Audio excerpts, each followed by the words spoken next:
Ladies and gentlemen, you got to ask yourself just one question. What does Steph Curry need in order to be a better player in 2019-2020 season? Two things. Mid-range, tighter dribble. I explain it here on the Lewis Basketball Network. You want passion, I think you found it. Get ready for action, don't be astounded.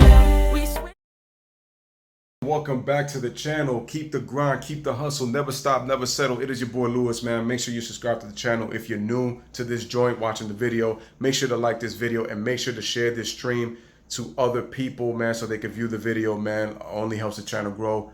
So what I said about right there in the little preview that I just did, Steph Curry to me needs two things in order for him to be a better player this upcoming season. And I've already said it before, man, and I was going back and forth with some people in the comments in terms of greatest shooter of all time between Steph Curry and Larry Bird. This is the thing. Steph Curry needs to continue to be on the mid-range. Well, I shouldn't say continue because he rarely does it. If you notice Steph Curry when he shoots the ball in the mid-range, he shoots a lot more floaters. Now, in one part, as a point guard, you do need that shot. You do need that shot. It's the shot that helps you prevent from your shot getting blocked against shot blockers, okay? So all point guards, you know, if you're looking to be a point guard in this league, make sure that you get that shot, okay? Make sure you have that. You got to have that in your arsenal. But Steph Curry, you know, we talk about that he's the greatest shooter of all time, as a lot of people say. You know, Stephen A. Smith, again, he does that little fanboyism effing nonsense. But I told you that, in my opinion, Larry Bird is the greatest. Now, I called Curry the greatest three-point shooter. That's without question.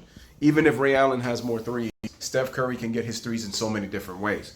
But with Steph Curry, if he works on his mid-range shot, if he shows the balance that he can shoot at the three-point line to the mid-range game, ladies and gentlemen, Curry becomes damn near unstoppable even at his size. Even if Curry has slow feet, even if Curry is not the fastest, even if he doesn't have the quickest first step, Curry adds the mid-range. Now it's how do you defend Curry? Because now he can shoot pretty much anywhere on the floor if he does it. Because two-point shots he rarely takes. Curry tends to fall in love with the three. Okay? And they just go by him shooting the three. It makes him the greatest shooter ever. And he's the most unstoppable, you know, player in the history of the game. And it's like, nah, you can stop Steph Curry. When his threes don't fall, he attacks the basket. And then he gets even limited there because teams are looking to block his shot. And they're looking to be physical and double team him on the move. So with Steph Curry, that's why it's important to have a mid-range game, because what happens is you open the game up and you space the floor even more, ladies and gentlemen, because the space, he's going to have even more room to operate, because now remember, with Steph Curry's game, he's drawing you away from the basket. He's extending the defense. They take away your three-point shot, you get yourself into the range. Do you know how many open looks Steph Curry will have if he takes more two-point shots? He takes more mid-range shots and shoots with balance instead of taking off-balance floaters that he has a tendency to do at times. Steph Curry would be unstoppable. And then the second thing, in my opinion, ladies and gentlemen, and that's why I said that Steph Curry needs to take a cue from Klay Thompson, because Klay Thompson was shooting the three horrible in the beginning of the year. He was having a career low. So what did Klay Thompson do? He worked on his mid-range the entire offseason. And then he had a career year shooting the basketball from two-point range. It was so crazy that then his three-point shot started to pick up. So see, this is why people need to pay attention when I say this, because Klay Thompson shot a career high in the NBA Finals. He shot over 50%. I believe he shot 52 or 53% in the NBA Finals. I said, my goodness. And I said that would be beneficial for Steph Curry if he works on his mid-range. Klay Thompson had never shot 50%. He never shot the ball well in the NBA Finals in his finals career.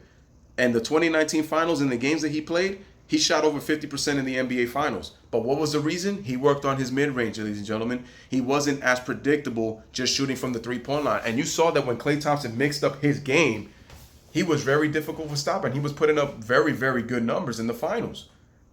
Tell you, he had 33 points through the halfway of the third quarter. Klay Thompson looked like he was on his way to 50. He was cooking. He was balling. He was on his way to 50, and then the ACL injury took that away from him. Okay? So with Steph Curry is actually going to be a more efficient, and he'll actually have less shot attempts if he really works on his twos.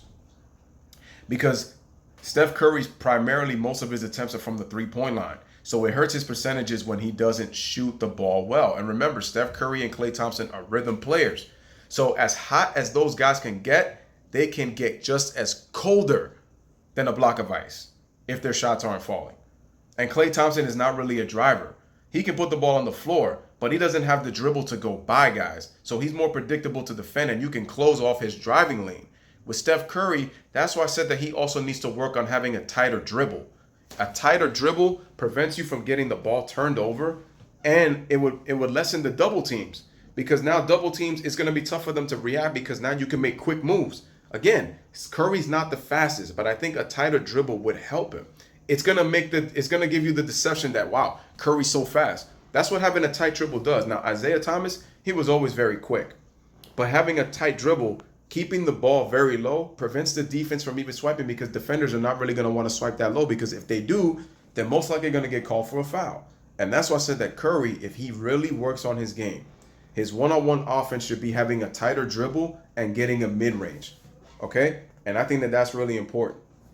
So those are the two things that I think Steph Curry could work on. And if he does that, trust me, and he can lead the Warriors to a very good record that probably nobody predicted, because look, a lot of people are sleeping in the Warriors and saying they're out of the playoffs.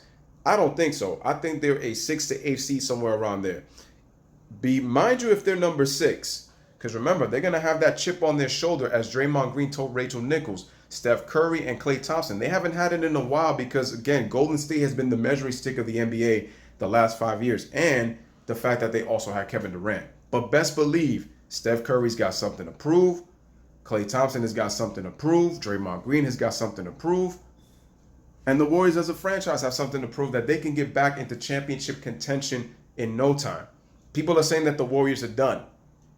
I just said that they took a break. Are they going to be champions this year? No, I don't think so. Are they going to be competitive? You bet your monkey ass they will be. They will be competitive. You can't sleep on this Golden State team. You can't count them out.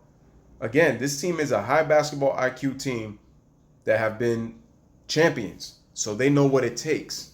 Now, they lack depth, which is why I said that they should sign Carmelo.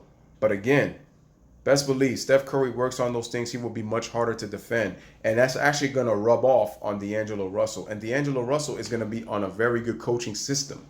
So best believe you'll see a more cerebral D'Angelo Russell, hopefully this season. And hopefully Steph Curry takes to mind that working on these things will make him even a more cerebral player and really understand how to be even more effective on the offensive end. And just to think that he averaged 30 on 50, 40, 90 without really having a mid-range game. Think about that, man. That's a hell of a compliment that I give. Once again, ladies and gentlemen, it's your boy Lewis with another one. Make sure you subscribe to the channel. Make sure to like the video. Make sure to share this video. Again, I'm gonna leave my Instagram and then my Snapchat for you guys to follow your boy on Snapchat and Instagram. You already know the deal, man. I appreciate y'all. Have a wonderful Sunday evening. Bless up. Live, laugh, love. Thank you for watching. DJ, for my subs, for the new ones. You already know the deal. Hit that damn out. What? Out what? You said what? She see money all around me. I look like I'm the man.